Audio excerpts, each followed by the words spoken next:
Ang pag-aaralan po natin sa pagkakataong ito ay tungkol sa tunay na Diyos. Sino ang tunay na Diyos na dapat nating sambahin at ibigin at paglingkuran? Ang lahat po ba ng dinidiyos ng mga tao sa daigdig na ito? Mahalaga po ang paksang ito sapagkat kapag ka nagkamali tayo ng kinikilalang Diyos ay tiyak na mawawalan po ng kabuluhan ang lahat ng ating pagpapagal. Kaya nga kapatid na Diyo, ano po ang aral ng Iglesia Katolika tungkol sa Diyos na kanilang kinikilala? Kapatid na Michael, ang Iglesia Katolika ay nagtuturo ng isang doktrina na ang tawag nila ay Santissima Trinidad, or in English, they call it the Holy Trinity. Pakinggan natin ang sinasabi ni Atty. Mars sa kanilang video ukol diyan sa kanilang aral sa Trinidad or Holy Trinity. Ang pangunahing pananampalataya ng ating simbahang Katolika ng lahat ng mga Kristiyano ay ang dogma ng banal na Santatlo o yung Santissima Trinidad. Sa English, the Blessed Trinity or the Holy Trinity. Brother Bob, I will ask you this. If we consult the Bible, is the term Trinity biblical? Brother Mike, that term is not biblical. And, that's also admitted by the Catholic Church in one of their books called Our Christian Faith. Let's take a look. We have an excerpt here from their book. It reads this way. Today, we use terms like Trinity, sacrament, and infallibility, yet none of these terms are biblical. None. These terms are not biblical, Brother Mike. It's not in the Bible, and they know it, and they admit it, and write it in their book. And according to Catholic themselves, the term Trinity is not in the Bible. So, do they fully understand this doctrine, Brother Joe? Ayon kay Atty. Mars, nasabi niya sa kanyang video, Napakahirap po itong unawain sapagkat ayon nga sa ating pananampalataya, ito po ay misteryo. Hindi po natin lubusang mauunawaan, pero may mauunawaan tayo. Brother Joe, do other Catholic authorities agree that the teaching of the Trinity is really difficult or hard to understand? yes, they agree again, Brother Michael. They agree that the teaching regarding the Trinity is a contradiction, and many are confused in trying to explain the Trinity as what is written in this Catholic book in Filipino, isang Katisismong Katoliko, pahina 187, ay ganito ang kanilang sinasabi. Hindi natin lubos na mauunawaan ang misteryo ng Santissima Trinidad. Napipipi ang ating pananalita na nababagay lamang mangusap sa mga bagay na makalupa sa pagpapaliwanag ng mga napakadakilang misteryo ng Diyos. Marahil, tila magkakasalungat at nakalilito ang karamihan sa mga paliwanag tungkol sa Trinidad. Tila malabo pa rin, lalo na sa unang tingin, maging ang maiingat na paliwanag ng mga santo at konsilyo ng simbahan sa pagtatanggol nila sa misteryong ito. Yan ay galing sa kanilang aklat at inaamin na yan, kapatid na Michael, na talagang nahihirapan silang unawain yung kanilang aral na yan tungkol sa Trinidad. And Brother Bob, why is this so hard to understand? What is the so-called Blessed Trinity? This is how it was explained by one of their authoritative speakers and writers, Mr. Duane. Let's listen to him. Brother Duane, pag sinabi bang Blessed Trinity, anong pagkahulugan nito sa ating pananampalatayang Katoliko? Pag sinabi po natin Blessed Trinity ay meron po tayong iisang Diyos at meron pong three divine persons. How do the Catholic Church explain the concept of God having three divine persons or Trinity, Brother Bob? In addition to how Mr. Dwayne there was trying to explain it, in this book it's entitled "This is Catholicism." It's written by Mr. John Walsh. He's a Jesuit priest, and let's listen for a moment to what he wrote here. Here's how they're trying to explain it. They're trying in so many ways. Here's another one. Are the three divine persons perfectly equal to one another? Each of the divine persons is perfectly equal to the other two, because each possesses the same divine nature, and each is God. The Father, then, is not older or greater than the Son, nor are the Father and Son superior to the Holy Ghost. Rather, since all three persons are the same infinite and eternal God, they all enjoy the same infinite wisdom, goodness, and power. Let's summarize their belief on the Trinity. They were claiming that each of the holy persons is perfectly equal to the other two, Exactly. because each one possesses the same divine nature, and each one is God. Right. And then they also believe that the three persons are all the same infinite and eternal God. That's exactly how they're explaining it, Brother Joe. You're right. And let's continue to analyze their concept of, they call the Blessed Trinity. What is one of their explanations on why the three persons are just one God, Brother Joe? Well, the reason why they believe that the three persons are just one God, although in this verse, Brother Michael, there are only two that are mentioned, the Father and the Son. Notice it's in the John 10:30. Our Lord Jesus Christ said in this verse, I and the Father are one. So they said it means that they are just one God. When he said, I and my Father are one, they believe him, and they said that Christ is telling them that he and the Father are just one God. So let's continue to listen to their supposedly explanation by Attorney Mars. Kapatid na Dwayne, pag sinabi nating iisang Diyos, anong ibig sabihin nito? Saan po ba ang pagkakaisa o ano ang pagkakaisa ng tatlong persona sa iisang Diyos? Isa po sa pagka-Diyos talaga. Kasi po ang sabi po ng Panginoong Jesucristo doon sa John chapter 10 verse 30 ay I and the Father are one, or ako at ang Ama ay iisa. Na madalas pong minamali po ng ating mga kaibayo sa pananampalataya, katulad na lamang po ng mga kapatid natin sa Iglesia ni Cristo. Kahit po sa Tagalog, kung titingnan po natin malinaw po sa sikat ng araw yung sinasabi ng Panginoong Hesus, ako at ang Ama ay iisa. Hindi po sinabi na ako at ang Ama ay nagkakaisa. Hindi po sinabi na ako at ang Ama ay nagkakaisa. Hindi po sinabi na ako at ang Ama ay nagkakaisa. Therefore, in order to make clear the contradiction and confusing explanation of the mystery of the Holy Trinity, what was the final argument of Attorney Mars, Brother Bob? Panoorin natin siya at pakinggan po natin. Sa ikaliliwanag ng lahat, ang sinasabi po ng Iglesia Katolika, iisa sa pagka-Diyos.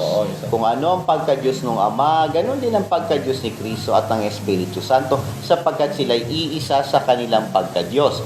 Ang binabanggit po ng ating mga kaibayo sa Iglesia ni Kristo, ay yung pagkakaisa daw na yon ay sa layunin, sa adikain.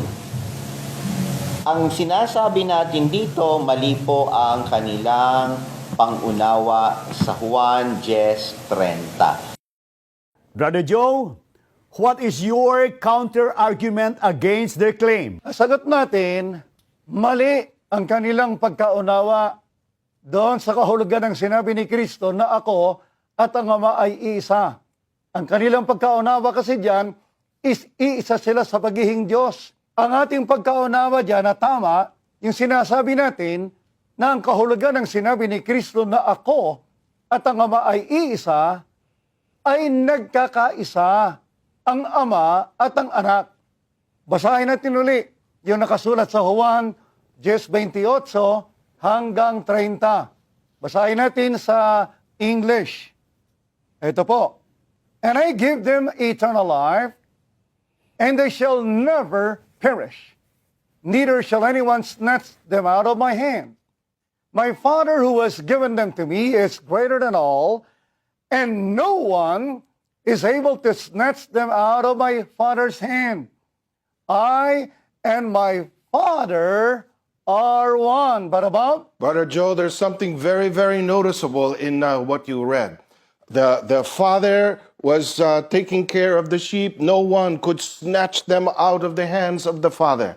The Son is taking care of the sheep. No one could snatch them out or away from the Son as well. The two of them were one in taking care of the sheep. They were one and united in purpose, and their purpose was clearly stated in the context of those verses, that their purpose was taking care of the sheep. He was not at all discussing about his godhoodness with the Father. He was clearly talking about their oneness in taking care of the sheep, not one in being God. That was not at all the discussion. So these Catholic defenders made a mistake in their understanding of John chapter 10 verse 30. So what's another proof that they made a mistake in their understanding, Brother Joe? Well, if you would look at the verse, Brother Michael, there is no mention in the verse that Christ said, I and the Father are one God. Exactly. It is just a faulty conclusion of these Catholic faith defenders. Walang sinabi si Kristo, ako at ang Ama ay isang Diyos. Wala. Opo. Walang sinabing ganon. At ikalawa po, paano isinali ng ibang mga nagsali ng Biblia ang talatang ito? Katunayang, hindi ang pagiging isa bilang Diyos daw ang tinutukoy sa talatang ito, kundi ang kanilang pagkakaisa. Maybe I have to ask this in English, Brother Bob. How did other translators of the Bible translate the same verse, which proves that this verse is not referring to them as one God, but rather to their unity? Brother Bob? We noted down here, Brother Mike, a couple of other translations of the Bible on how they translated that verse. Because they know what the Lord is saying there. So they translated, for example, in the Simple English Bible, it was translated this way: My Father and I are united. Another rendition of the scriptures, the International English Bible, it's worded that way as well. My Father and I are united. And the Lamsa translation words it this way: I and my Father are of one accord. So if it says one, it means they're united. That's why, when Jesus said, I and my Father are one, what's he emphasizing? What is he trying to teach us? He is emphasizing their unity, his unity with the Father, not that they are one and the same as God. That's not at all what Jesus was saying. And what is another biblical proof that the Father and the Son are not one God, Brother Joe? Well, here's another proof. Let's listen to the teaching of our Lord Jesus Christ about the Father in John 10:29. He said, My Father, who has given them to me, is greater than all. That's what he said. Is the Lord Jesus Christ included in the term all, Brother Joe? Yes, Brother Michael, he is included. And that was proven by our Lord Jesus Christ himself. When he said in John 14:28, and I will read it from the Bible, he said, You have heard me say to you, I am going away and coming back to you. If you love me, you would rejoice because I said, I am going to the Father, for my Father is greater than I. That is his statement. He said, my Father is greater. That's exactly why it's not true that they are one God. Because, as you just read there, Brother Joe, because the Father is greater than the Son. The Father is greater than Christ. The Father and the Son are therefore not equal, and not equal in terms of greatness. Baka naman po sa kalagayan ng pagiging Diyos ay pareho na sila, kapatid na Diyo. How about when it comes to their state of being or nature? Are they the same? They are still not the same, Brother Michael. Hindi sila pareho. Because the nature of God is different according to John 4:24 when it says that God is a spirit. That's what our Lord Jesus Christ said. God is a spirit. While he mentioned about himself in Luke chapter 24:39 that he has flesh and bones. The Father, or the true God, is a spirit without flesh and bones. Christ acknowledging that he has flesh and bones means that they are not one and the same God. And what's the proof that even in number, the Father and our Lord Jesus Christ are not one, Brother Bob? Let's listen to something that our Lord Jesus Christ said here, Brother Mike. I'd like to cite from the scriptures John 8:16. And let's see how Jesus presents numbers here. 8:16 reads this way. Yet even if I do judge, my judgment is true. My decision is right. For I am not alone in making it, but there are two of us, I and the Father who sent me. He said they're two. They're different from each other. The Catholic Church is teaching, no, they're all just one. But Jesus says, no, we're two. The Father and I, we're two, not one. So who are we going to believe, the Catholic Church or Jesus? Of course, our Lord Jesus Christ. So at this moment, we have an important question for Attorney Mars and Dwayne. Because of your belief that they are one God, this is the question. If the Father is also the Son, when the Son died, did the Father also die? Nang namatay ang anak, namatay din ba ang ama? Kung susundan natin yung argumento nila, kapatid na Michael, na yung ama, yun din ang anak, lalabas na nang mamatay yung anak, namatay din ang ama. Di ba? Pero hindi naman nangyari yon. Ang nangyari, yung anak ang namatay at yung ama ay namalaging buhay. Ng katunayan, itatanong natin kay Attorney Mars, mayroon tayong follow-up question sa kanya. If Christ is God and He died and He was raised to life again, who raised Him back to life? Siya ba ang bumuhay sa kanyang sarili? Sino ba ang bumuhay sa kanya ayon sa Biblia? It is God. Hindi ba mababasa natin ang Diyos ang bumuhay sa kanya, ang Ama? If that's the case, John chapter 10 verse 30 cannot be used as a basis to prove that our Lord God the Father and Christ are one God. Brother Joe? That is why once again, what the defenders of the Catholic Church are teaching is wrong. That the Father and the Son are equal and the same in being God. That is wrong because the Father who raised Jesus Christ from the dead is greater than the Son according to Christ Himself.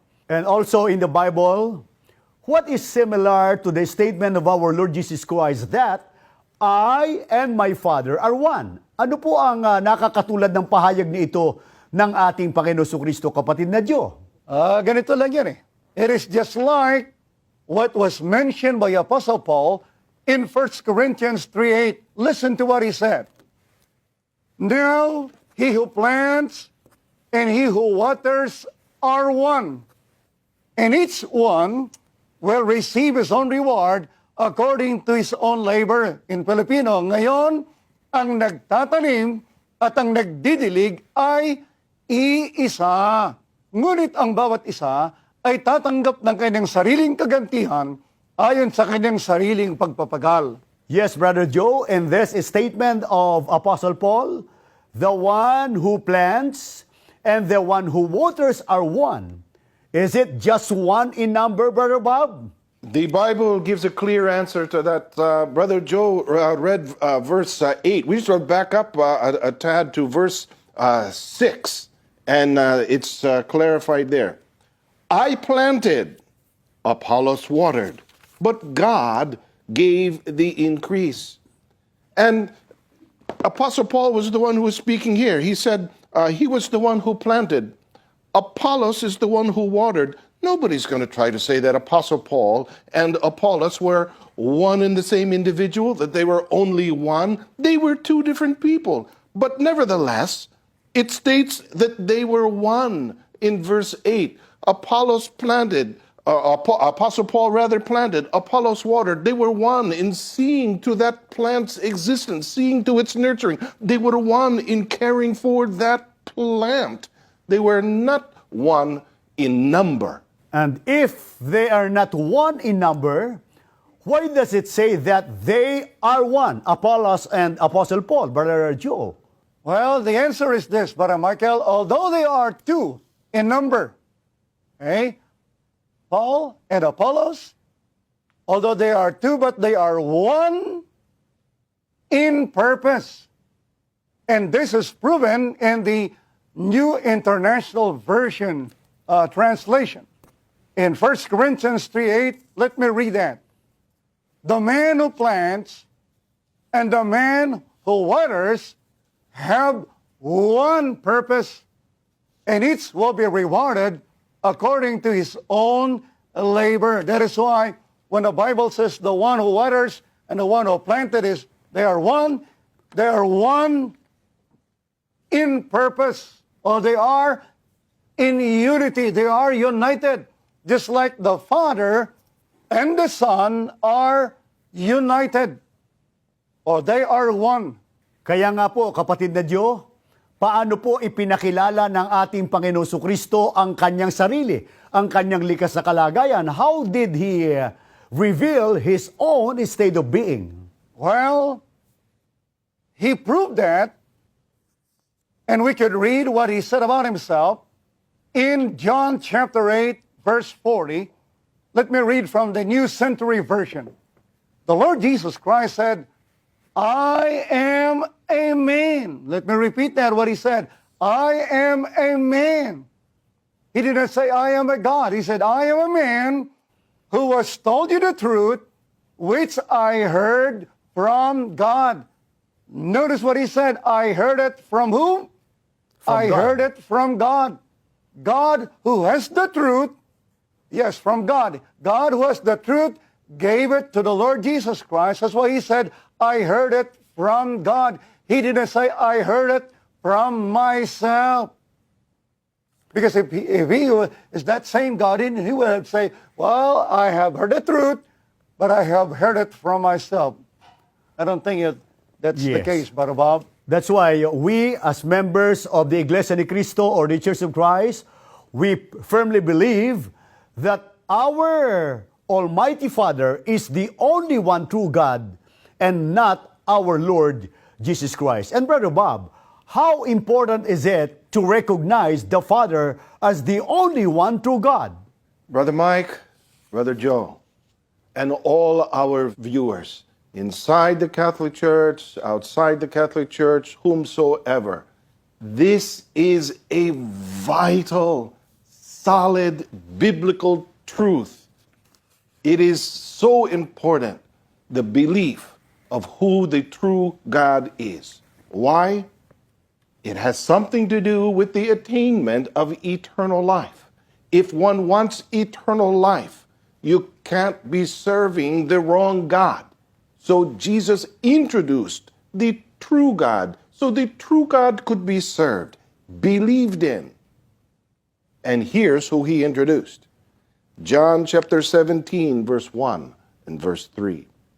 Jesus spoke these words, lifted up His eyes to heaven and said, Father, the hour has come. Glorify your Son, that your Son also may glorify you. And this is eternal life, that they may know you, the only true God, and Jesus Christ, whom you have sent. Dear friends, we must recognize the Father as the only true God. And we must also recognize, we must also know and understand that Jesus Christ is the one being sent by the Father. And this belief has direct connection, according to Jesus, to the attainment of eternal life, salvation on the upcoming day of judgment. That's why, Brother Mike, your question is so appropriate. This is an important truth. Kaya nga po dito sa loob ng Iglesia ni Cristo, mga kababayan namin at hindi man po namin kababayan, naninindigan kami na ang Ama po ang kaisa-isang tunay na Diyos, sapagkat ang paninindigang ito ang ikapagtatamo natin ng kaligtasan at ng buhay na walang hanggan.